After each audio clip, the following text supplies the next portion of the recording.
Now, meanwhile, a local broadcasting legend passes away Monday at the age of 85. NBC 6's Jade Jackson is sharing how many are remembering Bob Griffin. Jade, good evening. Good evening, Dan. So, a pioneer in local television, this Fort Smith, Arkansas native started his career back in 1961.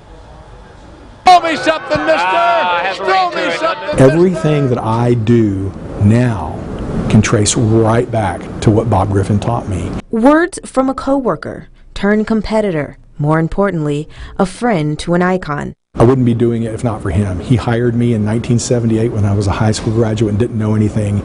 He taught me everything. He went on to spend 47 years with KSLA, from his early years of covering both sports and weather to hosting a children's television show. If they don't call him Mr. Everything, take my word for it, they should. To concentrating solely on sports at the height of his career, Griffin earned legendary status as a broadcaster in the Arklatex, influencing others today. And he was always, willing to sit down and talk sports and or life. And even beyond broadcasts, before his passing, he wanted to start an advisory committee for senior citizens. Perkins decided to name the council in his honor. Bob sat me down and he says, I have an idea for you.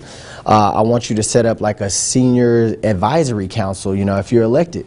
And he was like, I'd be willing to chair it if you'd have me. And I was like, Bob, I'd be lucky to have you. Humble and genuine, Bob Griffin, always seeking to help others. Over and over and over again, hundreds and thousands of times, you'll hear stories about Griffin touching people, touching their lives.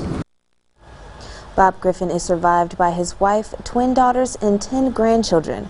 Funeral arrangements are still pending. Dan? Such a kind man. Jade, thank you very much.